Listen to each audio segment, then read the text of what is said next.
Welcome to the channel, The Revenge of Slaves. The story today comes from 1855 about a black girl named Iron Dillard, the girl whom fire could not burn. There was no explanation for what happened to her, no logic, no record that ever made any sense. This story is heavy, so take a breath, listen closely. In the winter of 1855, something occurred on the Whitmore plantation in Colleton County, South Carolina, that would be whispered about for generations. A fire consumed the main house and then spread across the property in a pattern that investigators later called impossible. The flames moved, as one witness described, with what seemed like deliberate intention. They devoured the overseer's quarters. They turned the cotton storehouse to ash. They reduced the punishment shed to nothing but a memory. Yet somehow, inexplicably, the slave cabins were left completely untouched. That night, 43 enslaved people simply vanished. The plantation owner survived, but the next morning he was found wandering through the smoking ruins, his body covered in burned scars that had formed letters. Initials, 37 sets of initials burned into his flesh. He never spoke again, not one coherent word for the rest of his life. When the authorities asked the remaining witnesses what had happened, every single one of them said the same thing: the fire walked. It followed a girl. They said a 12-year-old girl who moved through the flames as if she were walking through rain. This is the story of that girl. This is the story of Esther Dillard, the one they called Iron, the girl that fire could not burn. To understand what happened that December night, we have to go back 12 years. We have to return to the moment Esther came into the world. The Whitmore plantation sat on 300 acres of low country land about 40 miles southwest of Charleston. In 1843, the year Esther was born, the plantation held 112 enslaved people and produced roughly 400 bales of cotton every year. The owner, Randolph Whitmore, was 41 years old and considered himself a progressive master. He gave his slaves 1 day of rest each week. He allowed them to keep small garden plots behind their cabins. He even hired a doctor to visit the property twice a year to check on the workforce. In Randolph Whitmore's mind, these small mercies made him a good man. The people he owned knew otherwise. Esther's mother was a woman named Lily. She was 23 when she gave birth, and she worked as a domestic servant in the main house. Lily was known for her quiet nature and her careful movements. She had learned early that survival meant invisibility. The less the white folks noticed you, the safer you were. She kept her eyes down. She answered questions with as few words as possible. She made herself small and useful and forgettable.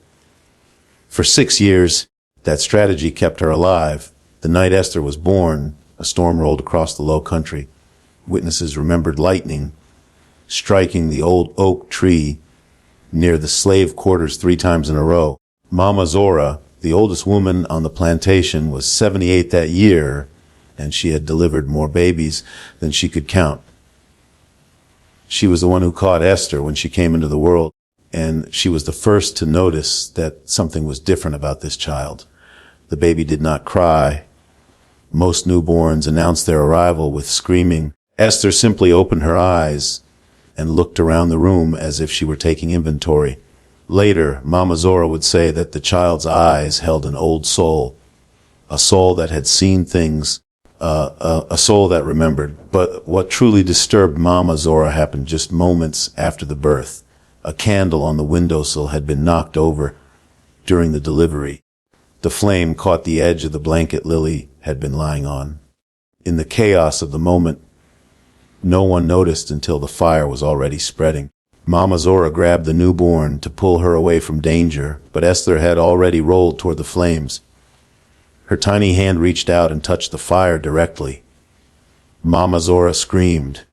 She was certain she would find the baby's hand destroyed. Instead, the child was perfectly unharmed. The moment Esther touched it, the fire went out. The baby's skin showed no burns, no redness, nothing. Mama Zora was from the Gullah people.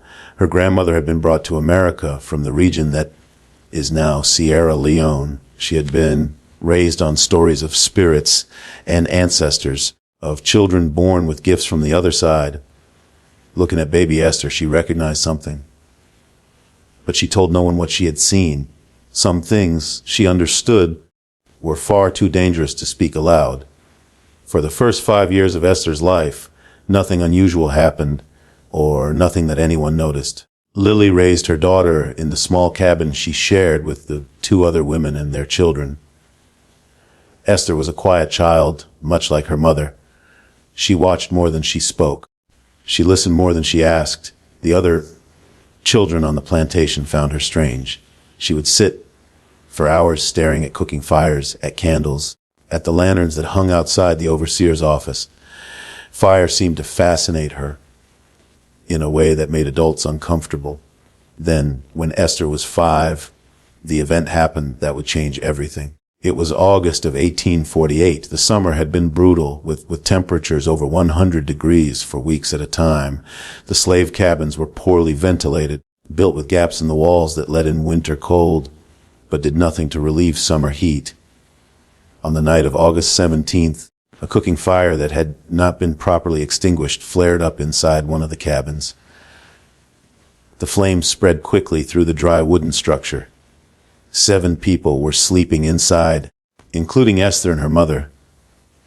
Lily woke to the smell of smoke. The cabin was already filled with it, thick black choking. She could hear screaming from the other families. She grabbed for Esther, but her daughter was not beside her. In the confusion and darkness, Lily could not find her child. She was forced to flee the burning building, certain that her daughter was dead. The cabin burned for nearly an hour. When the flames finally died down, the enslaved community gathered around the smoking ruins to mourn. 6 people had escaped.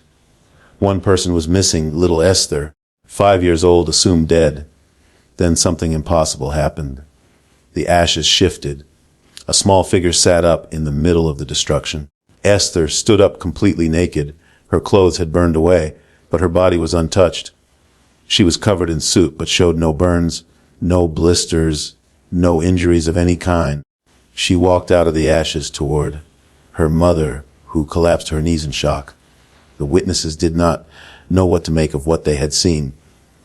Some believed it was a miracle from God. Others believed it was the work of the devil. Mama Zora said nothing, but she watched the child with new intensity. The news reached Randolph Whitmore by morning. The plantation owner came to see the girl for himself. He examined her skin, looking for evidence of burns or tricks. He found nothing.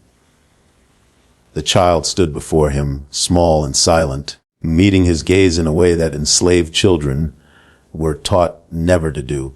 Whitmore was a practical man. He did not believe in miracles or devils. He believed in science and logic and the natural order of things. What he had heard was impossible, which meant there had to be an explanation. The child must have escaped before the fire spread. The witnesses must have been confused.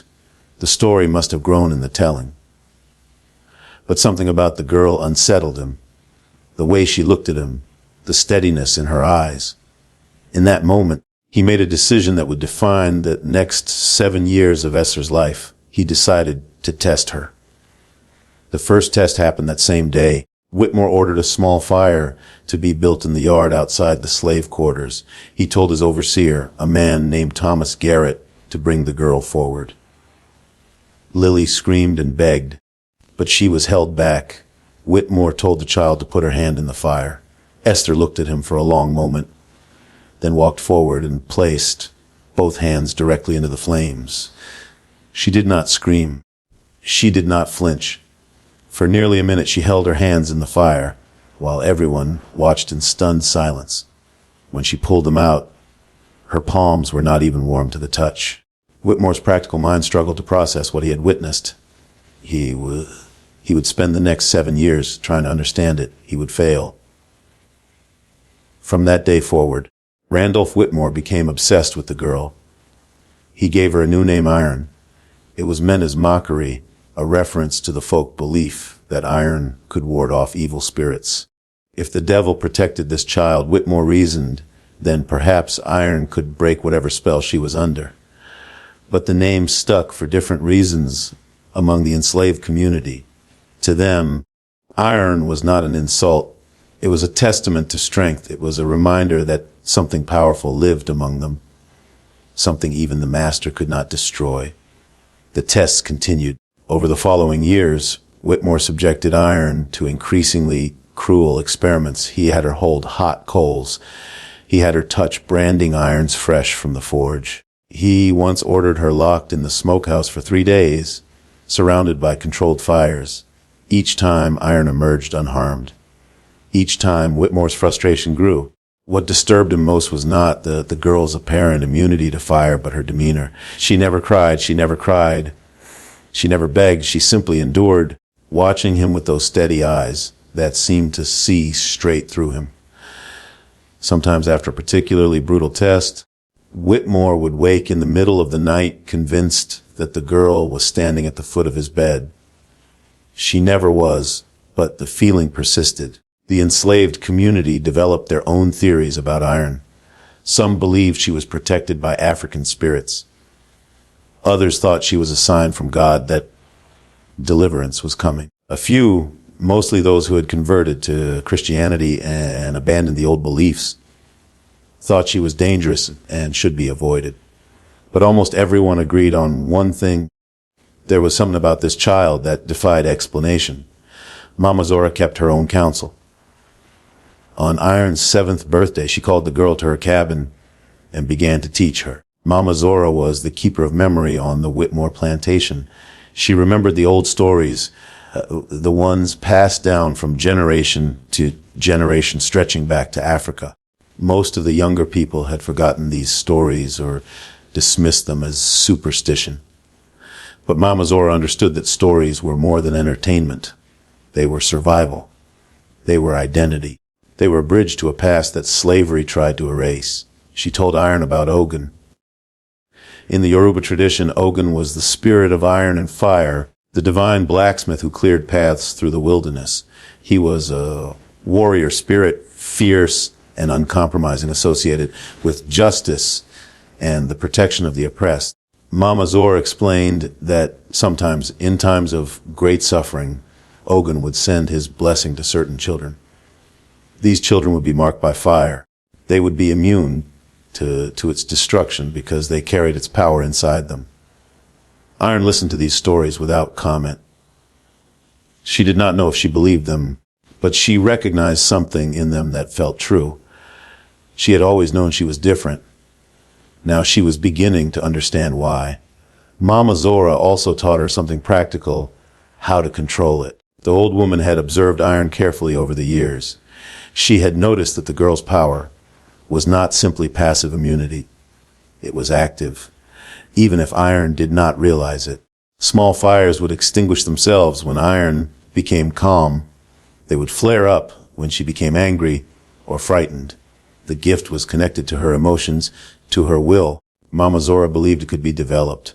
The training happened in secret, late at night when the plantation was asleep. Mama Zora would light a small candle and have Iron practice controlling the flame with her mind. At first, nothing happened.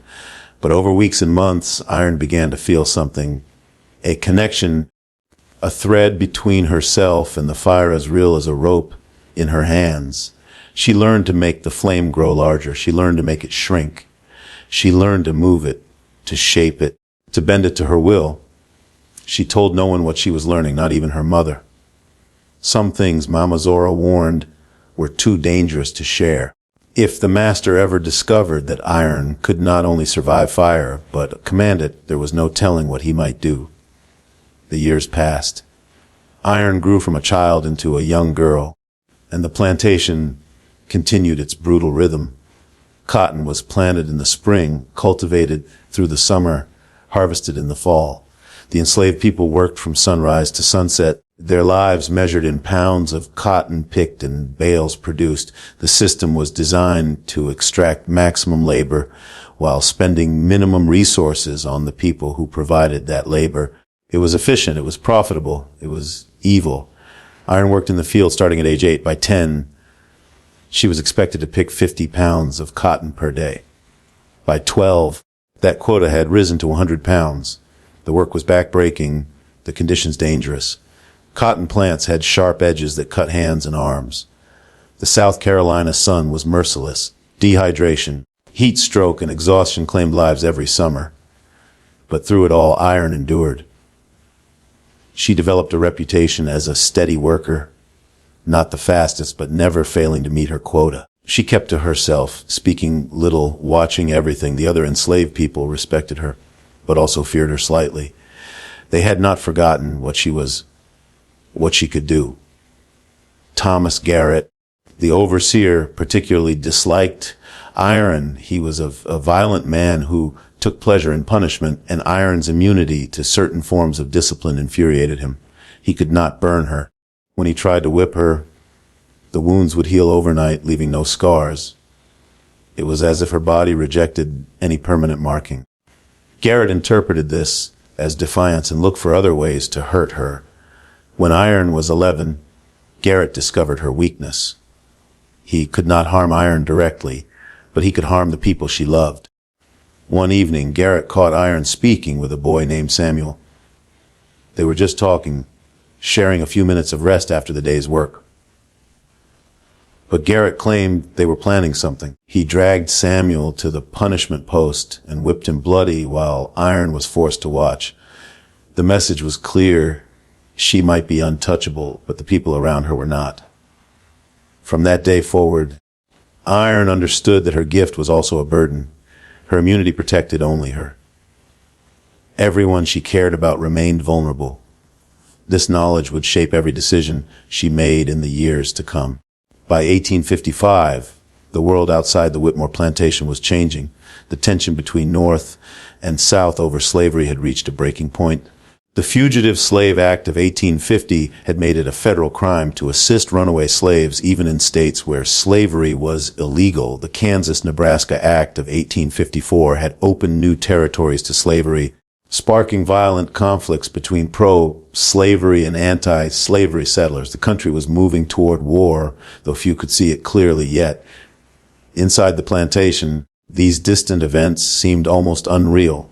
The enslaved people heard rumors and fragments of news, but their daily reality remained unchanged. They planted and picked and survived generation after generation, waiting for a freedom that might never come. Lily Iron's mother was 35 years old in 1855. The years of labor had aged her beyond her years. Her hands were permanently calloused, her back bent from decades of bending over cotton plants. But she had survived, and she had kept her daughter alive. In the brutal calculus of slavery, this counted as success. In the spring of that year, something happened that would set the final events in motion. The plantation's head cook, a woman named Bessie, was caught hiding food. She had been taking small amounts from the kitchen to feed her grandson, a sickly boy who was not getting enough nutrition. By any reasonable standard, it was a minor theft, but Randolph Whitmore did not tolerate theft of any kind. He decided to make an example of her. Bessie was given 50 lashes. She was 62 years old. She did not survive. The enslaved community mourned in silence. They had no power to protest, no recourse to justice. But the anger and grief rippled through the quarters, adding to years of accumulated pain. Iron felt it intensely. Bessie had been kind to her as a child. She had slipped her extra food when no one was looking. She had told her stories about her grandmother in Africa. Now she was dead, killed for the crime of feeding a hungry child. That night, Iron could not sleep. She lay in her cabin staring at the ceiling and felt something shifting inside her. The fire that lived within her, that she had learned to control and contain, was pushing against its boundaries. It wanted out. It wanted to burn. Mama Zora came to her. The old woman was 89 now, frail and nearly blind, but she still knew things. She could still sense when the spirits were moving. She told Iron that the time was coming. She did not know exactly when or how, but she could feel it. A reckoning was approaching. Iron would have to choose what kind of person she wanted to be. She could use her gift for destruction, burning everything and everyone who had hurt her. Or she could use it for something greater. She could use it to save her people. Iron did not respond. She was not ready to make that choice, not yet. 2 weeks later, her mother was accused of theft. The accusation came from Cornelius, the plantation's black overseer. Cornelius was a complicated figure in the hierarchy of the Whitmore plantation. He was an enslaved man who had been given authority over other enslaved people. He carried a whip. He reported infractions to the master. He enforced discipline. In exchange, he received better food, better housing, and a measure of protection from the worst abuses. Many of the other enslaved people despised him. They saw him as a traitor, a man who had sold his soul for scraps from the master's table. Cornelius claimed he had seen Lily stealing flour from the kitchen storehouse. The evidence was flimsy. No flour was found in Lily's possession. But Randolph Whitmore trusted his black overseer. It was convenient to have a black man enforce discipline on black bodies. It created division among the enslaved population. It made them distrust each other. It was a strategy as old as slavery itself. Whitmore decided that Lily would be sold, not whipped, not punished on the plantation, but sold to a trader who would take her to the Mississippi cotton fields. This was in many ways a fate worse than death. The Mississippi plantations were notorious for their brutality. Life expectancy for enslaved people there was measured in single-digit years, and Lily would be separated from her daughter forever. The sale was scheduled for June 10th, 1855. Iron learned of the decision the night before. She found her mother in their cabin packing the few possessions she was allowed to take. Lily was not crying. She had moved beyond tears into a kind of numb acceptance. This was the reality of their lives. Families were separated. Mothers were torn from children. Love was a liability because it gave the masters one more weapon to use against you. Iron did not accept it. For the first time in her life, she felt the full power of her gift rising within her. It was not a gentle warmth, but a roaring furnace demanding release. She could burn the entire plantation to the ground. She could kill Whitmore and Garrett and everyone who had made their lives a living hell. She could have her revenge. But Mama Zora's words echoed in her mind. Destruction was easy. Building something better was hard. If she simply burned everything, what would happen to the 100 other enslaved people on this plantation? What would happen to the children? What would happen to the old and the sick who could not run? Her revenge would consume them along with her enemies. She made a decision. She would not simply destroy. She would liberate. That night, Iron began to plan. She went first to Solomon, the plantation blacksmith. Solomon was 53 years old and had lived on the Whitmore plantation for 30 years. He was skilled at his trade, valuable enough that Whitmore had never considered selling him. But Solomon carried deep wounds. 15 years earlier, his wife and 2 sons had been sold to pay off Whitmore's gambling debts. He had never recovered from that loss. He did his work mechanically, spoke to no one, and waited for death. Iron found him in the forge, working late on a set of horseshoes. She told him what she was planning. She told him about her gift. She showed him, creating a flame in her palm and letting it dance between her fingers. Solomon watched without expression. When she finished, he was silent for a long time. Then he asked her one question. Could she really get people out? Not just herself, but everyone who wanted to go. Iron told him the truth. She did not know. But she was going to try. Solomon nodded slowly. For the first time in 15 years, something flickered in his eyes, something that looked almost like hope. He would help her. He would forge what they needed. Keys, tools, weapons, if necessary. But he warned her about something. He warned her about Cornelius. The black overseer was dangerous, Solomon said, not because he was strong or smart, but because he was desperate. He had built his entire identity around his position. If the slaves escaped, if the plantation fell, Cornelius would lose everything. He would fight to preserve the system that gave him power, even though that system enslaved him too. Iron thanked Solomon for the warning, but she had already known about Cornelius. She had known for years. What she did not know yet was the truth about his connection to her. The planning took time. Iron could not simply announce her intentions. She had to identify who would be willing to run and who might betray them. She had to map escape routes. She had to coordinate timing. And she had to keep her mother from being sold while she put everything in place. The last part proved impossible. On June 10th, as scheduled, a slave trader arrived at the Whitmore plantation. His name was Marcus Webb, and he operated throughout the Deep South, buying and selling human beings like livestock. He had come for Lily and 3 other enslaved people whom Whitmore had decided to sell. Iron watched from the fields as her mother was led to the wagon. Lily looked back once, found her daughter in the crowd, and held her gaze. No words were spoken. None were needed. In that look was everything: love, grief, a desperate prayer that her daughter would survive. Then Lily was loaded into the wagon, and the wagon pulled away, and Iron's mother disappeared down the road toward Mississippi.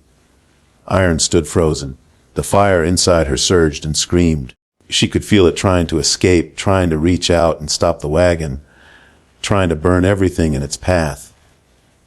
It took every ounce of control. She had to hold it back. She could not act now, not in daylight. Surrounded by overseers with guns, she would die and she would save no one. That night something changed in Iron. The girl who had endured 7 years of tests, who had watched and waited and learned to control herself, was gone. In her place was something harder, something colder, something that had made a decision. She would not just escape. She would not just liberate her people. She would make Randolph Whitmore pay for every life he had destroyed. She would make him understand exactly what he had done, and she would do it in a way he would never forget. The next morning, Iron went to Mama Zora one final time. The old woman was dying. She had held on for years, sustained by sheer will and the knowledge that she had one more task to complete. Now, with Iron standing before her, she could feel that task coming to its end. She told Iron the last piece of the story, the part she had held back for 12 years. On the night Iron was born, during that terrible storm, Mama Zora had seen something. When the lightning struck the oak tree 3 times, she had seen a figure standing beneath it. A figure made of flame, shaped like a man, but burning with impossible intensity. The figure had looked toward the cabin where Lily was giving birth. Then it had nodded once, as if confirming something, and disappeared. Mama Zora believed she had seen Ogun himself. The spirit of iron and fire, the warrior who clears paths, had come to witness the birth of one of his children. He had marked Iron for a purpose, not just survival, not just personal power, but liberation. Iron listened to the old woman's words. She did not know if she believed in Ogun. She did not know if she believed in anything beyond the reality of her own experience. But she knew one thing with absolute certainty: she was going to free her people. She was going to burn down the system that enslaved them. And she was going to find her mother, no matter how long it took. Mama Zora smiled. She reached out and touched Iron's face with her withered hand. She told Iron that she had been waiting her whole life for this moment. She had been brought to this plantation 60 years ago, stolen from her family in Africa, and she had survived everything they threw at her. She had survived because she knew deep in her bones that someone was coming, someone who would set things right. Now that someone was here, Mama Zora could finally rest. She died that night, peacefully, with a smile on her face. The enslaved community buried her beneath the oak tree where Ogun had appeared. Iron stood at the grave as the sun rose and made a silent promise. She would honor Mama Zora's faith. She would honor her ancestors. She would become the warrior they had prayed for. The fire inside her burned steady and strong, waiting to be unleashed. December was 6 months away. Iron had work to do. The months between June and December of 1855 were the most intense of Iron's young life. She was 12 years old, a child by any normal measure. But there was nothing normal about her circumstances or her responsibilities. She was planning the largest escape in the history of Colleton County. She was preparing to challenge a system that had endured for 200 years. And she was doing it all while maintaining the appearance of an obedient slave.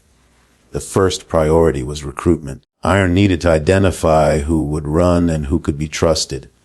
This was dangerous work. One wrong choice, one person who decided to betray the group for favor with the master, and everyone would die.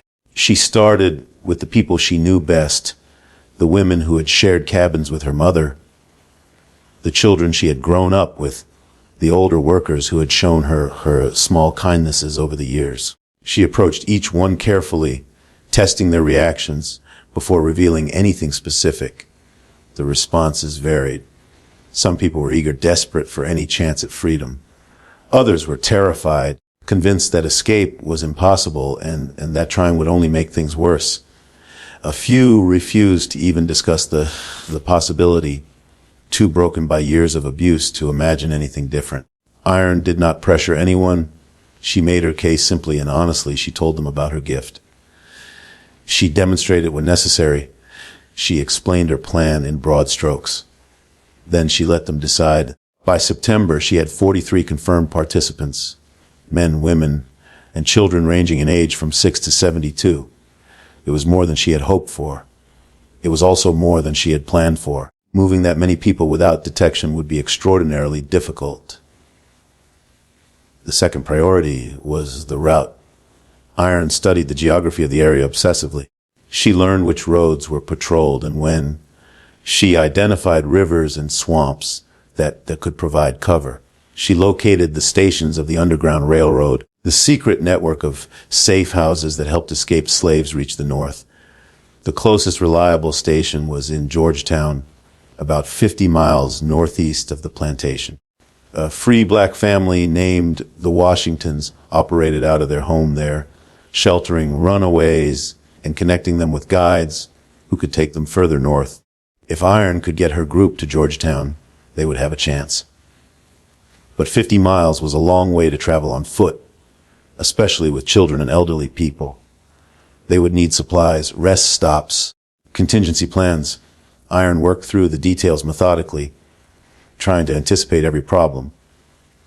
The third priority was dealing with Cornelius. The black overseer had become more aggressive since Lily's sale. He seemed to sense that something was changing among the enslaved population. He watched Iron with particular intensity, looking for evidence of whatever he suspected. Iron avoided him as much as possible. But on a plantation, complete avoidance was impossible. In October, Cornelius confronted her. He found her alone near the edge of the cotton fields during the brief break between afternoon work and evening meal. He told her that he knew she was planning something. He did not know what, but he could feel it. The air on the plantation felt different. People were whispering. He was going to find out what was happening, and when he did, there would be consequences. Iron looked at him steadily. She asked him why he cared. He was enslaved just like them. Whitmore could sell him tomorrow if he wanted. All his power, all his privilege could be taken away in an instant. Why did he fight so hard to protect a system that saw him as property? Cornelius's face twisted with something between anger and pain. He told her she did not understand. He told her that survival was all that mattered. The strong survived by any means necessary. The weak were crushed. That was the way of the world, and no amount of wishful thinking would change it. Iron said nothing. She simply looked at him with those steady eyes that had unnerved Randolph Whitmore for 7 years. After a long moment, Cornelius turned and walked away, but their conversation was not finished. A week later, Iron learned the truth about Cornelius, and it changed everything. Solomon the blacksmith was the one who told her. He had debated whether to share this information. It was not his secret to tell, but he had decided that Iron deserved to know the truth before she made her final plans. Cornelius was her father. 13 years ago, before Cornelius had become an overseer, he and Lily had been involved. It was not a romance. Romance was almost impossible under slavery, but they had found comfort in each other. Two young people trying to survive an inhuman system. When Lily became pregnant, Cornelius made a choice. He distanced himself from her. He threw himself into earning the master's trust. He climbed the brutal hierarchy of the plantation until he reached the position of overseer. He did it, Solomon said, because he was terrified. He thought that by gaining power he could protect himself. Maybe he even thought he could protect his child from a distance. But the price of that power was his soul. He became the thing he had feared. He became an enforcer of the very system that enslaved him. Iron absorbed this information in silence. She thought about all the times Cornelius had watched her with that strange intensity. She had assumed it was suspicion or hostility. Now she understood it was something more complicated: guilt, shame, a desperate, twisted kind of love that had been poisoned by fear. It did not change her plans. Cornelius had made his choices. He had helped sell her mother.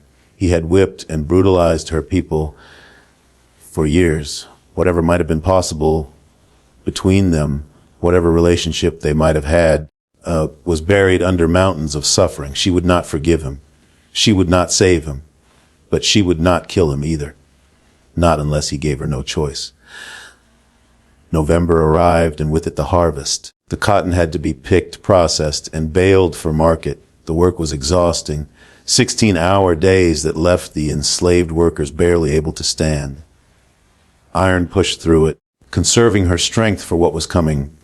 She had chosen the date, December 1755. It was a Saturday, which meant the enslaved population would have Sunday to rest, giving them additional hours before their absence was noticed. It was also the winter solstice, the longest night of the year. More darkness meant more time to travel. In the final weeks, Iron refined her plan. The escape would begin at midnight. She would create a distraction, using her gift to start fires in strategic locations around the plantation. While the overseers and Whitmore dealt with the chaos, the escapees would gather at a predetermined point near the northern edge of the property. From there, they would move quickly toward Georgetown. Iron would cover their retreat, staying behind to manage the fires and ensure that no one could follow. When the group was safely away, she would catch up to them. Her immunity to fire meant she could move through burning areas that would stop any pursuer. But before she left, she had one final task to complete. Randolph Whitmore was going to learn what it felt like to be marked, to be branded, to carry permanent reminders of his sins on his flesh. Iron had been planning this part carefully. She had memorized the names of every person Whitmore had sold, every family he had separated, every life he had destroyed. 37 people, 37 sets of initials. They would be burned into his skin forever. It was not murder. Whitmore would survive, at least physically, but he would never forget what he had done, and everyone who saw him would know that he had been judged. The night of December 16th, Iron visited the grave beneath the oak tree one final time. She knelt in the cold grass and spoke to Mama Zora.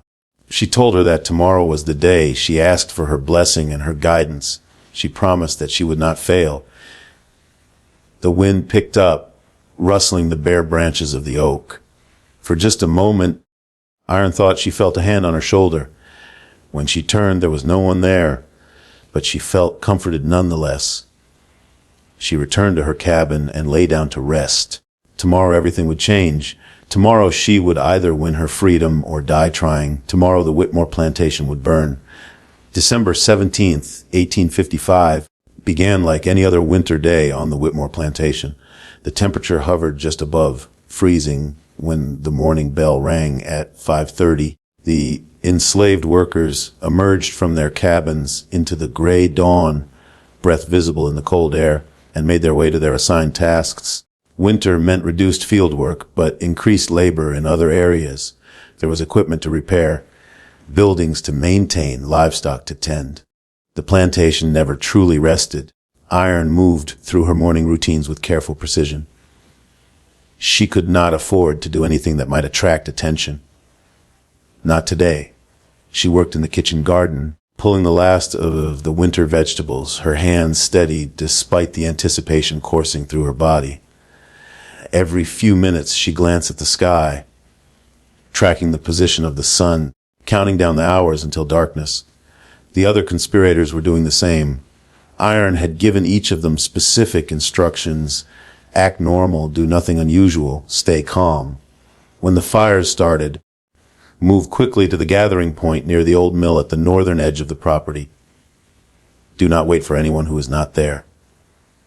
Do not look back. The hardest part was the children. There were 9 children among the 43 escapees, ranging in age from 6 to 14. Iron had debated whether to include them at all. Children were unpredictable. They might cry at the wrong moment, slow down the group, give away their position, but she could not leave them behind. She could not ask parents to abandon their children, and she could not condemn another generation to grow up in chains. The youngest was a boy named Isaiah. He was 6 years old, small for his age, with large, serious eyes that reminded Iron of herself at that age. Isaiah's mother, a woman named Ruth, had been one of the first to commit to the escape. She had told Iron that she would rather die free than live another day as a slave. She had told Iron that she wanted her son to know what freedom felt like, even if it was only for a few hours before they were caught. Iron had promised Ruth that they would not be caught. She intended to keep that promise. The day crawled by with agonizing slowness. Iron performed her tasks mechanically, her mind running through the plan again and again, looking for weaknesses she might have missed. She had prepared for many contingencies: weather, injuries, unexpected patrols. But she knew that something would go wrong. Something always went wrong. The question was whether she could adapt quickly enough to survive it. At 400 in the afternoon, the winter sun began to set. By 5:30, full darkness had fallen. The enslaved workers returned to their cabins for the evening meal, a meager portion of cornmeal and salt pork that was never enough to satisfy hunger, but was all they would receive until morning. Iron ate slowly, forcing herself to consume every bite. She would need her strength tonight. When she finished, she sat in the corner of her cabin and waited. The other occupants, 2 older women who were not part of the escape, settled onto their pallets and fell asleep. Iron remained motionless, listening to the sounds of the plantation settling into night. At 11:30, she rose silently and slipped out of the cabin. The night was cold and clear, with a half moon providing just enough light to navigate by. Iron moved through the slave quarters like a shadow, pausing at predetermined cabins to signal those who were waiting. One by one, small groups began making their way toward the gathering point. They moved in silence, staying low, avoiding the main paths where they might be spotted. Iron did not join them immediately. She had other business first. She made her way to the main house, staying in the shadows, watching for movement. The overseer's cabin showed a dim light through the window. Probably Thomas Garrett drinking himself to sleep, as he did most nights. The main house was dark except for a single lamp in Randolph Whitmore's study. The plantation owner often worked late, reviewing accounts and correspondence. Iron circled the house until she found the position she had scouted weeks earlier, a ground floor window that led to a storage room. The window had a broken latch that no one had bothered to repair. She eased it open and climbed inside. The storage room was filled with household supplies, linens, cleaning materials, and spare furniture. Iron moved through it carefully, making no sound, until she reached the door that led to the main hallway. She pressed her ear against the wood and listened. Silence. She opened the door and stepped into the hallway. The house was quiet. The servants had all retired to their own quarters for the night. Iron knew the layout well. She had worked in this house during the years when Whitmore was conducting his tests. She knew which floorboards creaked, which doors stuck, which rooms were occupied at what hours. She made her way to the study. The door was slightly ajar, lamplight spilling through the gap. Iron could hear the scratch of a pen on paper. She pushed the door open and stepped inside. Randolph Whitmore looked up from his desk. For a moment he did not seem to recognize her. Then understanding dawned in his eyes, followed immediately by something else, something that looked almost like fear. Iron closed the door behind her. Whitmore rose from his chair, his hand moving toward the desk drawer where Iron knew he kept a pistol. Before he could reach it, Iron raised her hand. A ball of flame appeared in her palm, bright enough to illuminate the entire room. Whitmore froze. Iron told him to sit down. She told him that if he called for help, she would burn this house to the ground with him inside it. She told him that she had come to deliver a message, a final message. Whitmore sat. His face had gone pale, sweat beading on his forehead despite the cold. He asked her what she wanted. His voice cracked on the last word. Iron told him that she wanted him to understand what he had done. She wanted him to carry the memory of it forever. She wanted him to look in the mirror every day for the rest of his life and see the evidence of his sins staring back at him. She pulled a branding iron from beneath her clothing. Solomon had forged it for her. It was small, designed to make letters rather than the large symbols typically used on livestock or enslaved people. Whitmore's eyes widened. He started to rise again, but iron increased the intensity of the flame in her hand.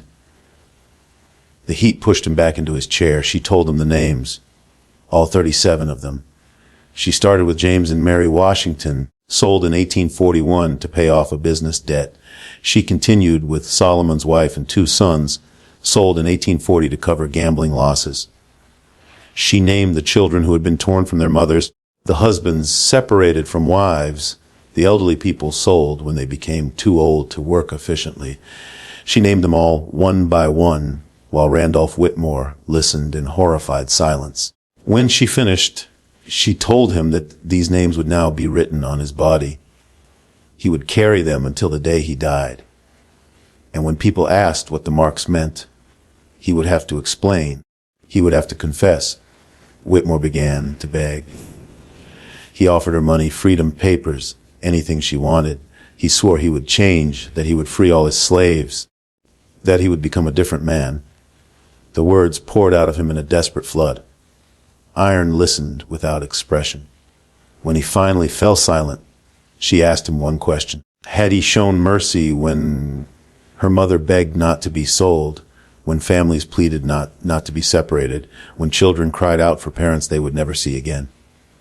Whitmore had no answer. Iron heated the branding iron with a touch of her hand. The metal glowed red, then orange, then white. She approached the plantation owner slowly, giving him time to understand what was coming. The first letter was L for Lily. Iron pressed the brand to Whitmore's chest while he screamed. The process took nearly an hour. 37 sets of initials burned into the skin of the man who had destroyed 37 lives. Whitmore lost consciousness several times, but Iron waited each time for him to revive before continuing. She wanted him to feel it. She wanted him to remember. When she finished, Whitmore was barely conscious, his body covered in burns that would scar permanently. Iron looked at him without pity.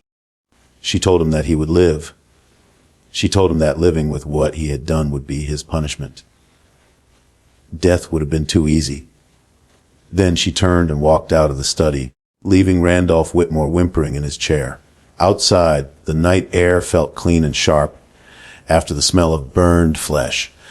Iron took a deep breath and focused on the next phase of the plan. She had spent too long in the house. She needed to create the distraction now, before someone discovered Whitmore and raised the alarm. She started with the overseer's cabin. Thomas Garrett was asleep when the fire began. The flames spread quickly through the dry wooden structure, engulfing it within minutes. Garrett barely made it out alive, stumbling into the yard in his nightclothes, screaming for help. His screams woke the other white employees of the plantation. They emerged from their quarters to find multiple fires breaking out across the property. The cotton storehouse was burning.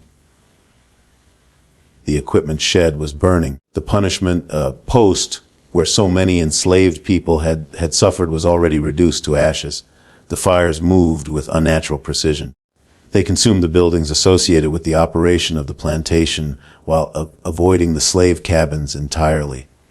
To the panicked witnesses, it looked like the hand of God reaching down to deliver judgment on the wicked while sparing the innocent. Iron stood at the center of the chaos, invisible in the smoke and confusion, directing the flames with her mind. She felt the fire as an extension of her own body, each blaze responding to her like a limb responding to thought. It was exhilarating and terrifying in equal measure. She had never used her gift at this scale before. She could feel the power wanting to grow, to consume everything in its path. It took constant concentration to maintain control. While the white employees fought uselessly against the spreading fires, the 43 escapees gathered at the old mill. Iron had designated Solomon to lead them in her absence. The blacksmith counted heads, confirmed that everyone was present, and led the group into the darkness toward the north. Iron remained behind, managing the distraction, ensuring that no one tried to follow. She watched the main house, waiting for someone to discover Whitmore and sound a different kind of alarm. It happened sooner than she expected. A house servant named Clara had heard the commotion and gone to check on the master. Her screams when she found him cut through the noise of the fires. Within minutes, the focus shifted from fighting the flames to attending to Whitmore. In the chaos, no one noticed that more than 40 enslaved people were missing. Iron allowed herself a small moment of satisfaction. The plan was working. Then she turned and ran north, following the trail the escapees had taken. She caught up with them after about 2 miles. Solomon had kept them moving at a steady pace, not too fast for the children and elderly, but quick enough to put distance between them and the plantation. Iron fell in at the rear of the group, watching for pursuit. For the first hour, there was none. The fires had done their job, creating confusion and consuming the attention of everyone who might have organized the search party. But Iron knew it would not last. By morning, Whitmore's injuries would be discovered. The missing slaves would be noticed. Patrols would be sent out. The hunt would begin. They needed to reach Georgetown before that happened. The route Iron had planned took them through a series of swamps and forests, avoiding roads and settlements. It was difficult terrain, especially in darkness, but it provided cover. The swamps, in particular, would make it hard for dogs to track their scent.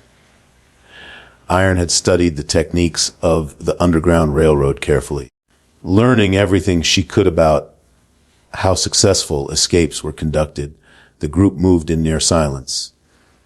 Even the children seemed to understand the gravity of the situation. They clung to their parents, muffling any sounds of fear or discomfort. Iron watched young Isaiah walking beside his mother, Ruth, his small hand gripping hers tightly. The boy's face was determined, focused on putting one foot in front of the other. Around 300 in the morning, they stopped to rest near a creek. The elderly and the very young needed to recover their strength. Iron posted lookouts and distributed the small amount of food they had managed to bring. It was not much, dried corn and a few strips of preserved meat, but it was enough to provide energy for the next stage of the journey. During the rest stop, Iron noticed something troubling. One of the escapees, a man named Thomas, was missing. She asked Solomon when Thomas had last been seen. Solomon did not know. In the darkness and confusion of the escape, it was impossible to keep track of every individual. Thomas might have fallen behind miles ago.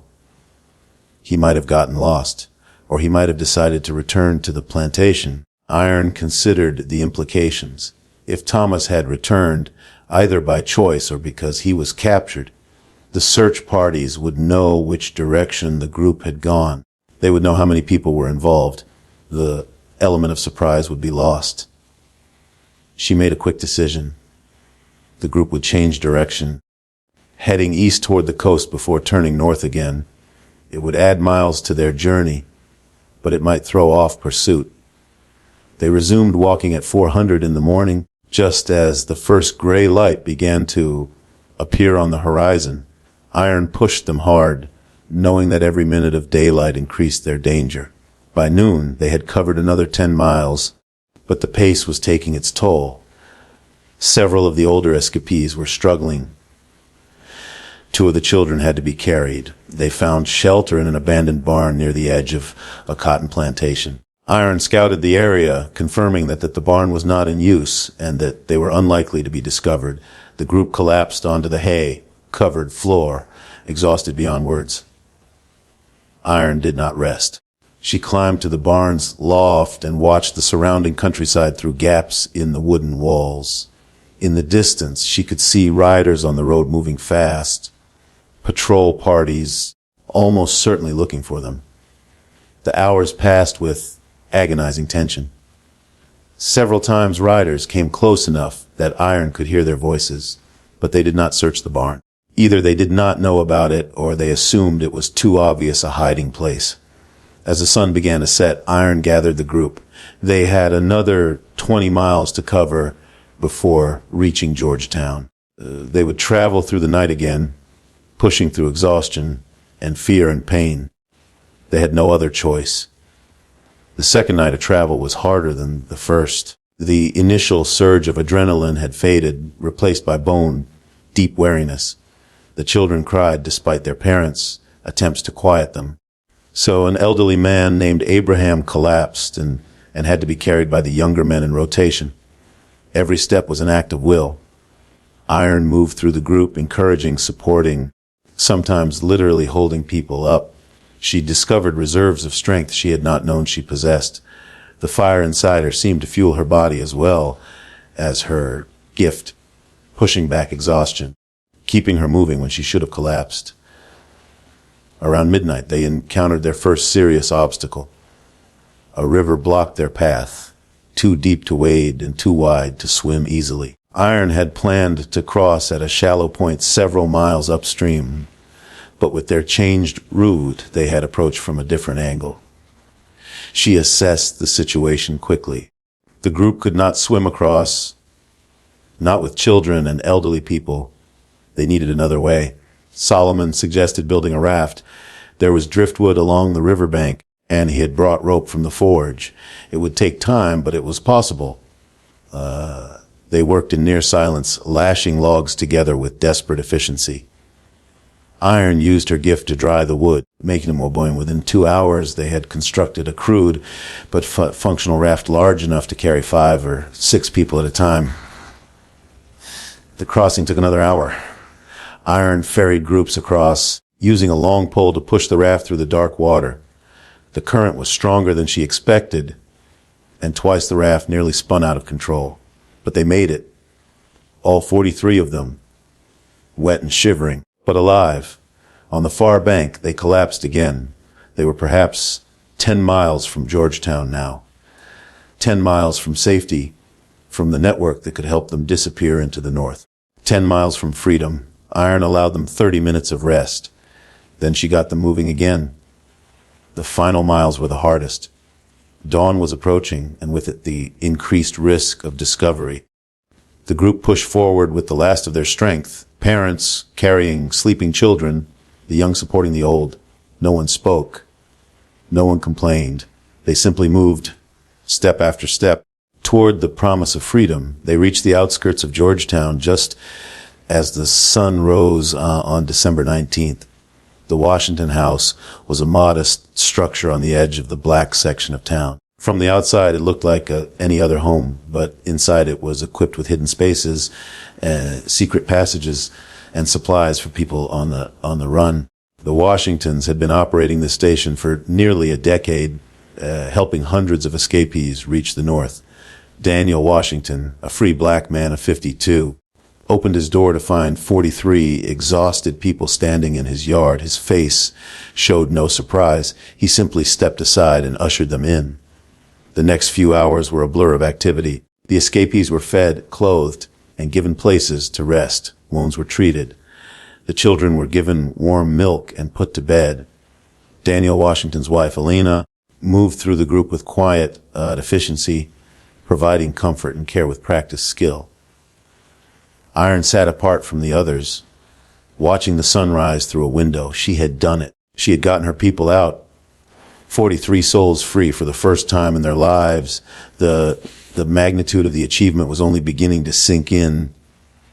Daniel Washington joined her by the window. He told her that he had received word about the events at the Whitmore plantation.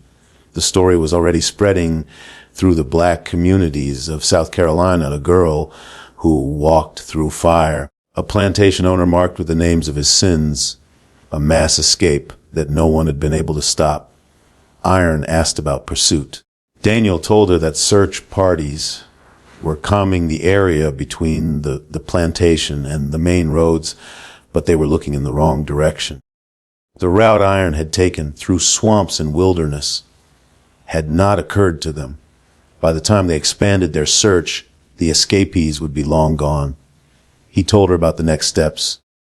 The group would be split into smaller units and moved north along different routes.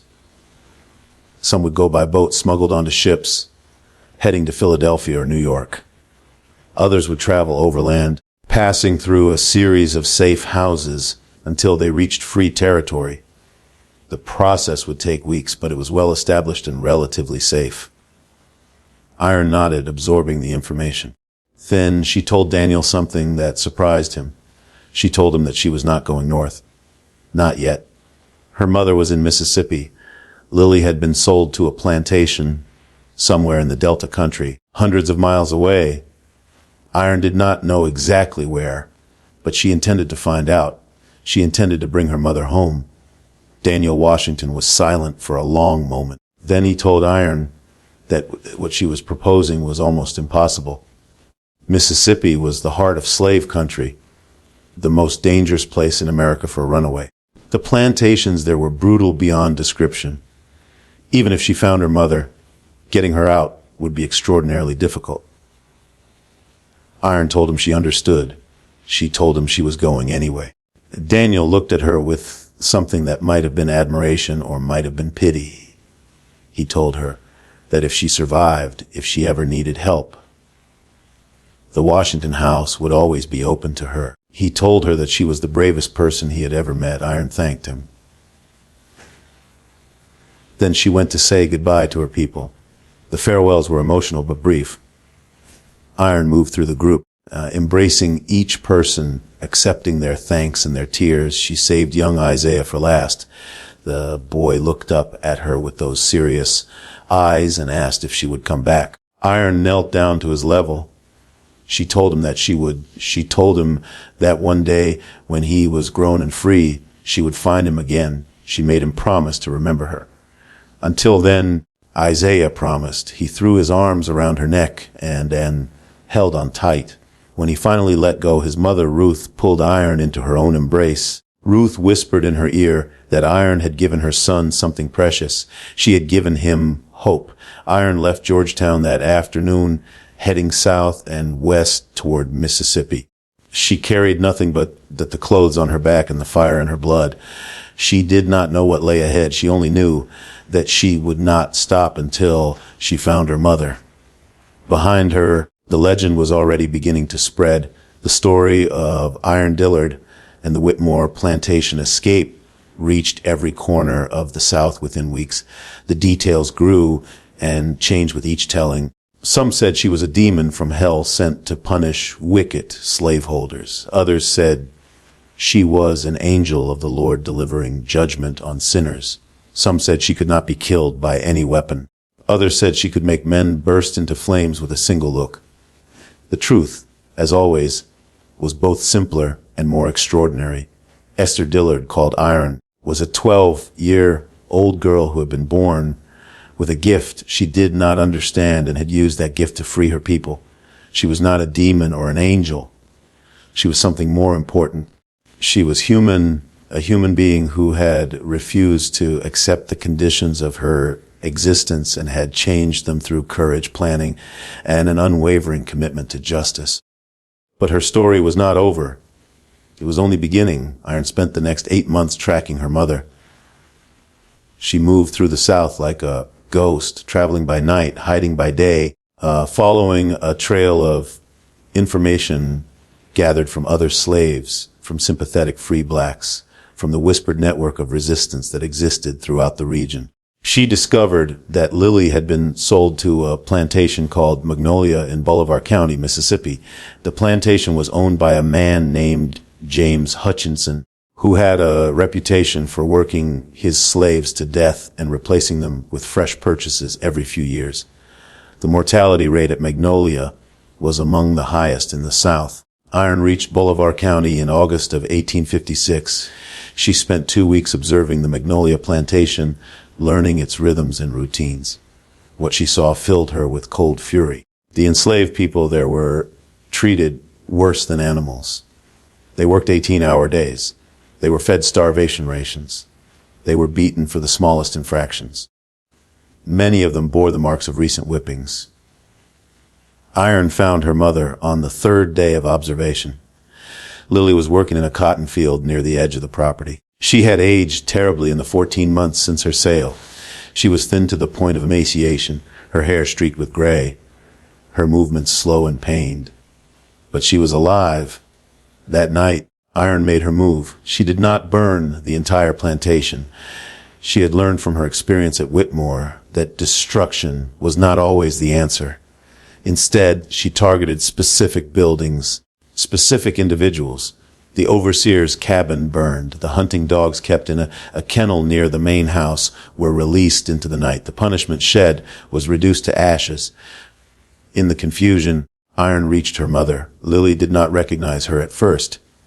The woman she saw was taller, stronger, harder than the child she remembered. But when Iron spoke, when she said the words that only the two of them would know, Lily's eyes filled with tears. They fled into the night together. Mother and daughter reunited after 14 months of separation. Behind them, the Magnolia plantation burned in selected patches, enough to create chaos, but not enough to consume everything. The journey north took 3 months. Iron and Lily moved slowly, carefully, stopping at underground railroad stations along the way. Lily was weak from her ordeal at Magnolia, and she needed time to recover her strength. Iron tended to her with fierce devotion, making up for the years they had been apart. They reached Canada in November of 1856. For the first time in their lives, they stood on free soil. They were beyond the reach of American slavery, beyond the Fugitive Slave Act, beyond the men who had claimed to own them. Lily lived for another 12 years. She died in 1868, 3 years after the end of the Civil War, having seen the institution that had defined her life finally destroyed. Her last words, according to witnesses, were a prayer of thanks that she had lived to see freedom. Iron stayed by her mother's side until the end, but even during those years, she never stopped working. She made regular trips back into slave territory, guiding other escapees to freedom.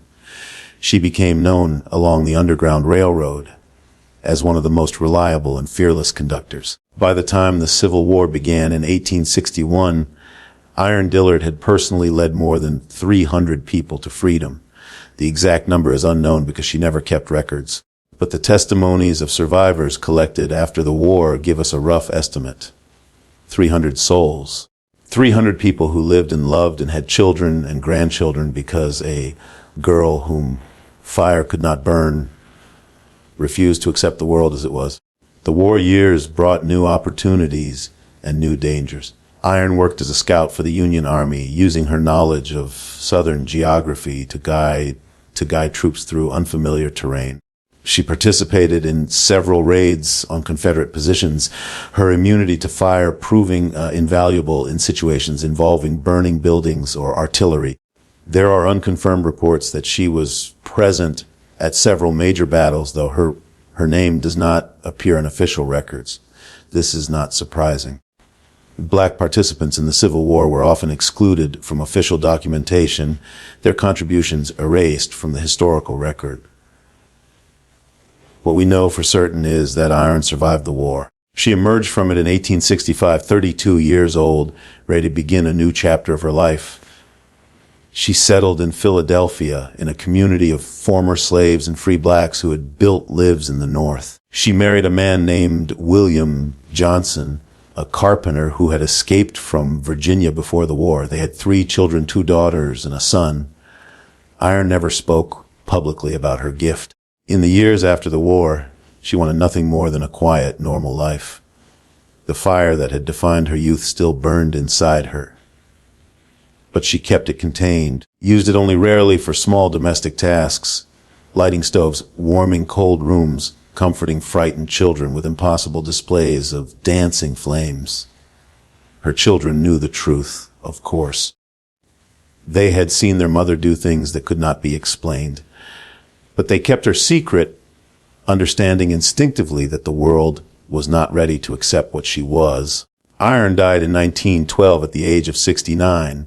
She had lived to see the end of slavery, the brief promise of Reconstruction, and the terrible betrayal of Jim Crow. She had seen progress and setback, hope and despair. Through it all, she had never lost her fundamental faith in the possibility of change.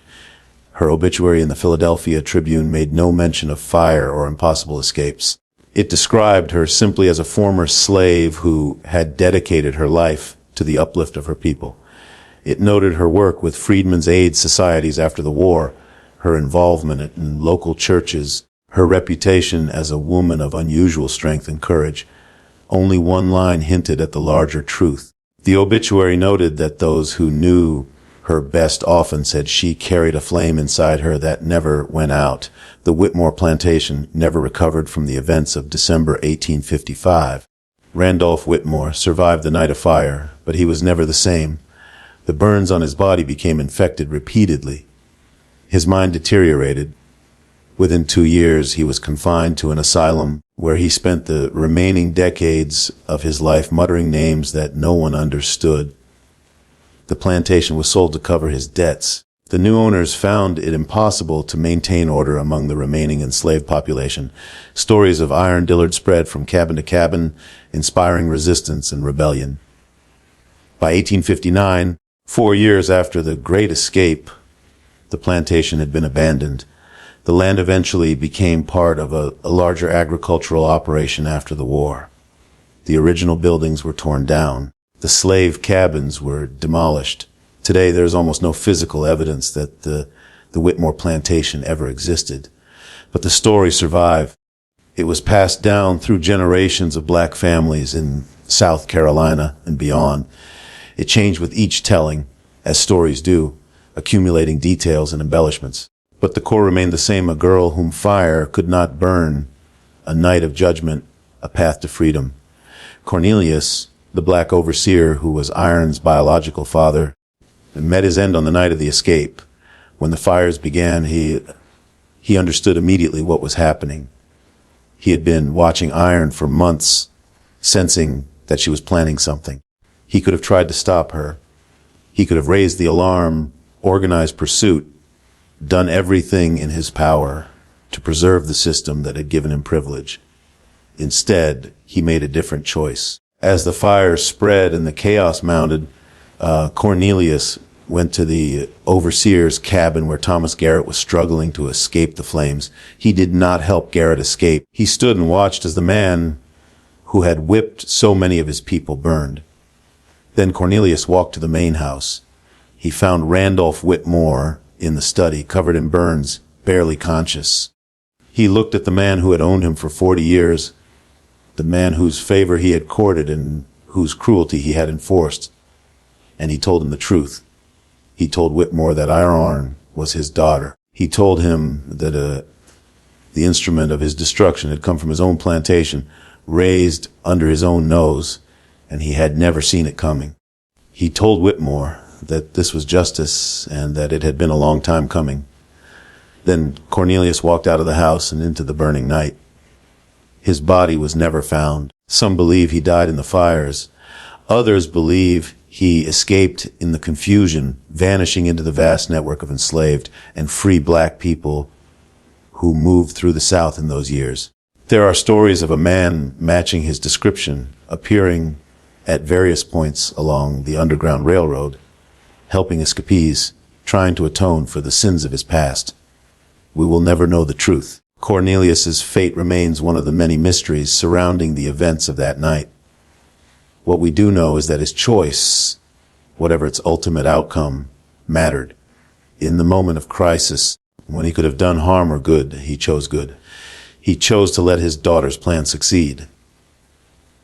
He chose to stand aside while justice was delivered. It does not erase what he did before. the years of cruelty, the betrayals, the compromises that kept him in power. But it suggests that redemption is possible even for those who have done terrible things. It suggests that the capacity for change lives in every human heart. This is perhaps the most important lesson of Iron Dillard's story. She was not born a hero. She was born into circumstances that should have crushed her. She was tested and tormented and pushed to the breaking point again and again. But she refused to break. She refused to become what her circumstances tried to make her. She could have used her gift for destruction. She could have burned the South to the ground, taking revenge on everyone who had ever hurt her or anyone who looked like her. The power was there. The justification was there. No one would have blamed her. Instead, she chose liberation. She chose to use her power to free others, not just to punish enemies. She chose to build something rather than simply destroy. This choice defined her life. It defined the lives of the 300 people she led to freedom. It defined the generations that came after them, the children and grandchildren who exist today because Iron Dillard decided that saving was more important than revenge. The fire inside her never went out, but she learned to control it, to direct it, to make it serve purposes greater than her own pain. In the end, that is what made her extraordinary. Not the gift itself, but what she chose to do with it. There's a plaque today in Colleton County, South Carolina, near the site where the Whitmore plantation once stood. It was erected in 2015, 160 years after the Great Escape.